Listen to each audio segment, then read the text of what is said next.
Praise the Lord. இன்றைய தியானம் நீதிமொழிகள் 2ஆம் அதிகாரம் 1 முதல் 22 வரை. என் மகனே, நீ உன் செவியை ஞானத்திற்கு சாய்த்து உன் இருதயத்தை புத்திக்கு அமைய பண்ணும் பொருட்டு நீ என் வார்த்தைகளை ஏற்றுக்கொண்டு என் கட்டளைகளை உன்னிடத்தில் பத்திரப்படுத்தி ஞானத்தை வா என்று கூப்பிட்டு புத்தியை சத்தமிட்டு அழைத்து அதை வெள்ளியைப் போல் நாடி புதையல்களை தேடுகிறது போல் தேடுவாயேகில் அப்பொழுது கர்த்தருக்கு பயப்படுதல் இன்னதென்று நீ உணர்ந்து தேவனை அறிவும் அறிவை கண்டடைவாய். கர்த்தர் ஞானத்தை தருகிறார். அவர் வாயினின்று அறிவும் புத்தியும் வரும். அவர் நீதிமான்களுக்கென்று மெய்ஞானத்தை வைத்திருக்கிறார். உத்தமமாய் நடக்கிறவர்களுக்கு அவர் கேடகமாய் இருக்கிறார். அவர் நியாயத்தின் நெறிகளை தற்காத்து தம்முடைய பரிசுத்தவான்களின் பாதையை காப்பாற்றுகிறார்.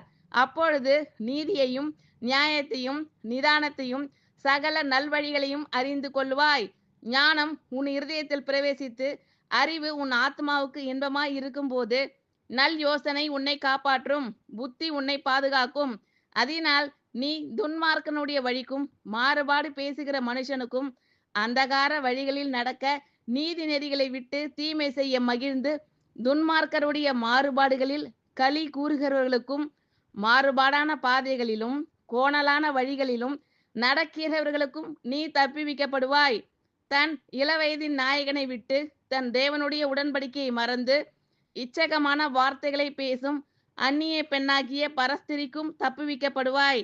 அவளுடைய வீடு மரணத்துக்கும் அவளுடைய பாதைகள் மரித்தோரிடத்திற்கும் சாய்கிறது.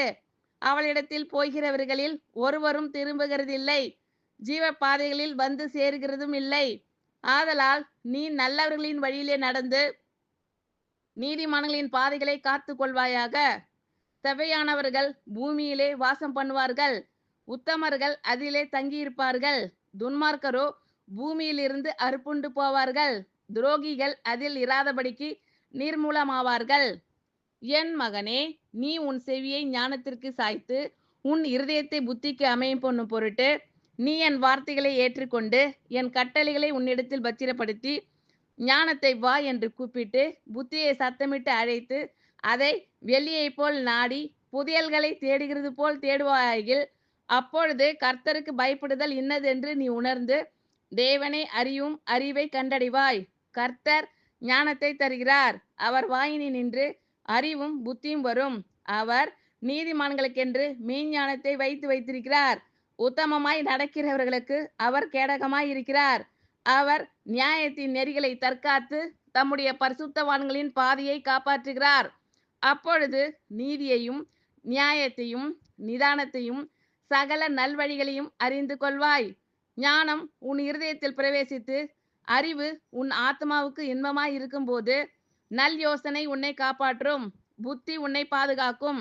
அதனால் நீ துன்மார்க்கனுடைய வழிக்கும் மாறுபாடு பேசுகிற மனுஷனுக்கும் அந்தகார வழிகளில் நடக்க நீதி நெறிகளை விட்டு தீமை செய்ய மகிழ்ந்து துன்மார்க்கனுடைய மாறுபாடுகளில் களி கூறுகிறவர்களுக்கும் மாறுபாடான பாதைகளிலும் கோணலான வழிகளிலும் நடக்கிறவர்களுக்கும் நீ தப்புவிக்கப்படுவாய். தன் இளவயதின் நாயகனை விட்டு தன் தேவனுடைய உடன்படிக்கையை மறந்து இச்சகமான வார்த்தைகளை பேசும் அந்நிய பெண்ணாகிய பரஸ்திரிக்கும் தப்புவிக்கப்படுவாய்.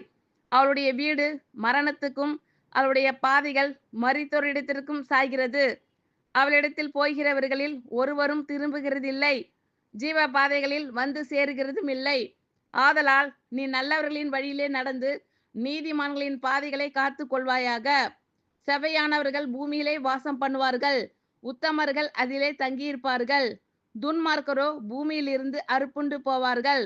துரோகிகள் அதில் இராதபடிக்கு நிர்மூலமாவார்கள். ஆமேன். கர்த்தர் உங்கள் அனைவரையும் ஆசீர்வதிப்பாராக. God bless you all.